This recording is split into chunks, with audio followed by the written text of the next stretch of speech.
Clip number 238۔ اس clip میں آپ قرآن پاک کی سورہ مائدہ کی آیت نمبر 17 سے لے کے 19 تک کی تلاوت، ترجمہ اور تفسیر قرآن صراط الجنان سماعت فرمائیں گے۔ بسم اللہ الرحمن الرحیم۔ ترجمہ: اللہ کے نام سے شروع جو نہایت مہربان رحمت والا ہے۔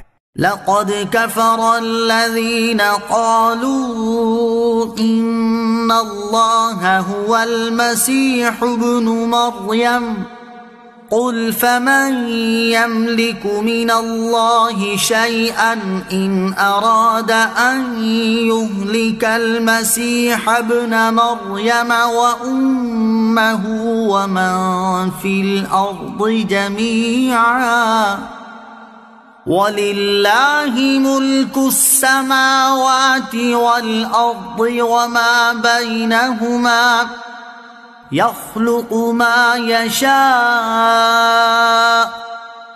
وَاللَّهُ عَلَى كُلِّ شَيْءٍ قَدِيرٌ۔ ترجمہ: بے شک وہ لوگ کافر ہو گئے جنہوں نے کہا اللہ ہی مسیح بن مریم ہے۔ تم فرما دو اگر اللہ مسیح بن مریم کو اور اس کی ماں اور تمام زمین والوں کو ہلاک کرنے کا ارادہ فرما دے تو کون ہے جو اللہ سے بچانے کی طاقت رکھتا ہے؟ اور آسمانوں اور زمین کی اور جو کچھ ان کے درمیان ہے سب کی بادشاہت اللہ ہی کے لیے ہے۔ وہ جو چاہتا ہے پیدا کرتا ہے اور اللہ ہر شے پر قادر ہے۔ لقد کفر الذین قالوا، بے شک وہ لوگ کافر ہو گئے جنہوں نے کہا۔ حضرت عبداللہ ابن عباس رضی اللہ تعالیٰ عنہما نے فرمایا کہ نجران کے عیسائیوں نے یہ بات کہی ہے اور نصرانیوں کے فرقے یعقوبیہ و ملکانیہ کا یہی مذہب ہے کہ وہ حضرت عیسیٰ علیہ السلام کو اللہ بتاتے ہیں کیونکہ وہ حلول کے قائل ہیں، اور ان کا اعتقاد باطل یہ ہے کہ اللہ تعالیٰ نے حضرت عیسیٰ علیہ السلام میں حلول کیا ہوا ہے، جیسے پھول میں خوشبو اور آگ میں گرمی نے۔ معاذ اللہ ثم معاذ اللہ، اللہ تعالیٰ اس سے پاک ہے۔ اللہ تعالیٰ نے اس آیت میں حکم کفر دیا اور اس کے بعد ان کے مذہب کا فساد بیان فرمایا۔ حضرت عیسیٰ علیہ السلام کی الوہیت کی تردید۔ اس آیت میں حضرت عیسیٰ علیہ السلام کی الوہیت کی کئی طرح تردید ہے۔ نمبر 1، حضرت عیسیٰ علیہ السلام کو موت آ سکتی ہے اور جسے موت آ سکتی ہے وہ خدا نہیں ہو سکتا۔ نمبر 2، آپ علیہ السلام ماں کے شکم سے پیدا ہوئے اور جس میں یہ صفات ہوں وہ اللہ نہیں ہو سکتا۔ نمبر 3، اللہ تعالیٰ تمام آسمانی اور زمینی چیزوں کا مالک ہے اور ہر چیز رب عز و جل کا بندہ ہے۔ اگر کسی میں اللہ تعالیٰ نے حلول کیا ہوتا تو وہ اللہ کا بندہ نہ ہوتا، حالانکہ حضرت عیسیٰ علیہ السلام خود اس بات کا اقرار کرتے ہیں کہ وہ اللہ تعالیٰ کے بندے ہیں۔ نمبر 4، اللہ تعالیٰ خود خالق ہے۔ اگر آپ علیہ السلام میں الوہیت ہوتی تو آپ علیہ السلام بھی از خود خالق ہوتے۔ وقالت اليهود والنصارى نحن أبناء الله وأحباؤه قل فلم يعذبكم بذنوبكم بل أنتم بشر ممن خلق يغفر لمن يشاء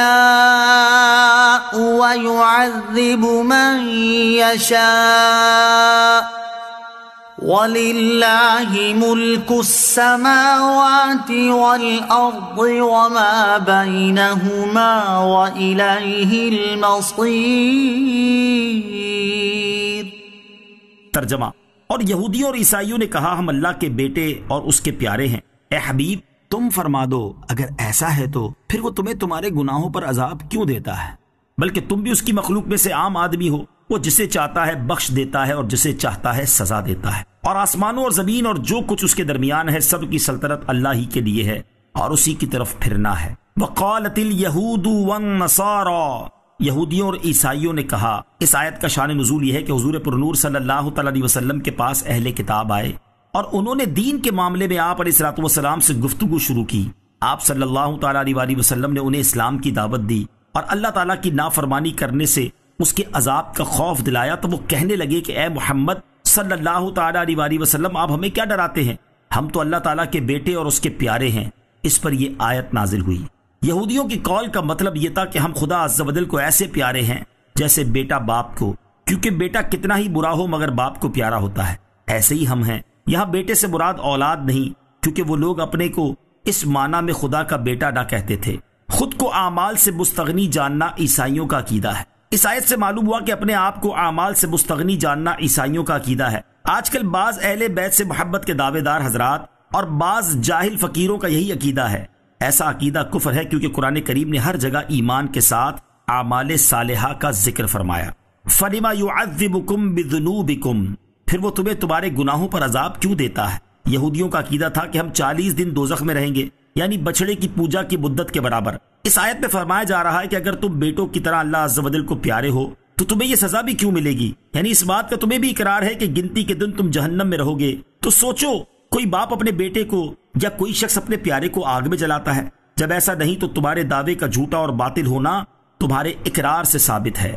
يا أهل الكتاب قد جاءكم رسولنا يبين لكم على فترة من الرسل أن تقولوا ما جاءنا من بشير ولا نذير فقد جاءكم بشير ونذير